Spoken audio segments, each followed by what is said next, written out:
hot in here, or is it me? Is it hot? No, it's me, isn't it? It's me. Ooh, menopause, thanks Mother Nature. I'll tell you what, you never know hot until you're actually coming through the menopause. Hell. But I find the best thing to cool me down during one of my hot flushes, one of my warm moments, is to fling off all my clothes, open the freezer door, and stand there and let that cold air circulate my body. It's lovely, it's heaven. Unfortunately, the manager in Iceland in Wembley didn't agree, and I'm now bad. Never mind. But now I've got to mid-50s and I'm in my menopause. I'm finding that things are really starting to get on my nerves. Things that really shouldn't bother me. Things that, like, they don't bother you normally, like silly little things. I find the adverts on the telly really wind me up. They wind me up so much. There was one the other day, it was for cat food. And there was this message and it said, this little subliminal message, if you don't buy this lovely cat food, you're a really heartless, evil, selfish bitch and you'd rather spend the money on yourself and you don't care about pussy. I ended up buying a shitload of cat food. I haven't even got a bloody cat. And then there's those adverts for Werther's Originals. Now, is there anybody in this room who has ever been to a shop that only sells caramel? You haven't, have you? Because they don't bloody exist. And it's a fantasy. And then you've got the ones for those McCain's oven chips. You seen that one? You got this dad and you got his annoying little ginger kids and they're doing the tap dance, That poor old mum, she spent hours slaving over those chips. She's had to open the freezer door, without she's had to get them out the bag. She's put them on the tray. She's put them in the oven. And they're standing there, they're doing their lovely little tap dance. They are so excited about those oven chips. I dread to think what happens on a Sunday when she does a roast. They must be fucking ecstatic. And don't even get me started on those adverts that are aimed for the older woman. We've got the lovely Jenny Eclair, who likes to tell us about the 1 in 3 of us at some stage, either before, during, or after the menopause, will be suffering from vaginal dryness. Hello. Yes. Don't even get me started on that one. That's a whole new act. And then we've got the ones for. You've got these ladies, and to be honest, they are old enough to know better. They are flaunting the fact that they are incontinent.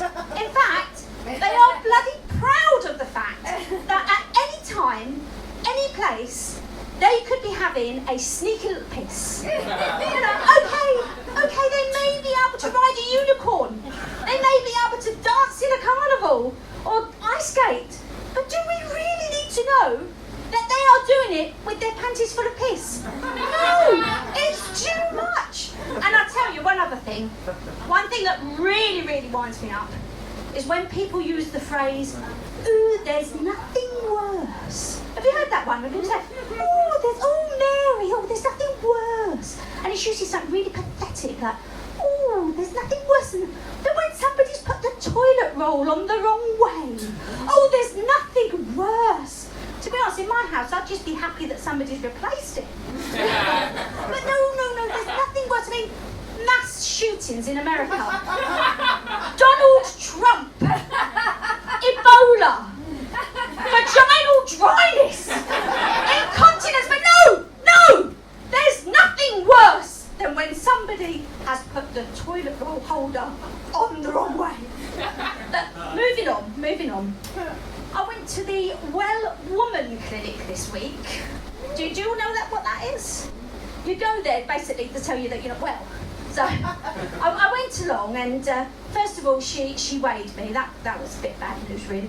Then she said, "How tall are you?" So I thought, I'm going to exaggerate this a bit. It might help my BMI look a bit better. So I said, "I'm 6'2". I was sitting down. She didn't notice. So then loads of things. At the end of it, it turns out that I'm morbidly obese. I've got high blood pressure, high cholesterol. I'm on the verge of type 2 diabetes, and I've got a very high risk of having either a stroke or a heart attack. So I thought, great. So then she says, "How about your mental health? Do you ever feel depressed? Do you ever feel dark moments. Do you ever feel like life's not worth living? I was like, it was bloody fine till I come in here. There's me thinking, I'm not going to put more than 10 quid on my Oyster card because I might not get to use it, but there you go. But just before I go, I'm just going to share you one quick little thing that tickled me. I found out that Weston-super-Mare Crematorium have installed a defibrillator in the crematorium. Now, seriously, I'm not a doctor, but don't get me wrong, surely by the time they get to the bloody crematorium, it's a little bit late. Thank you, I've been Jackie Doherty.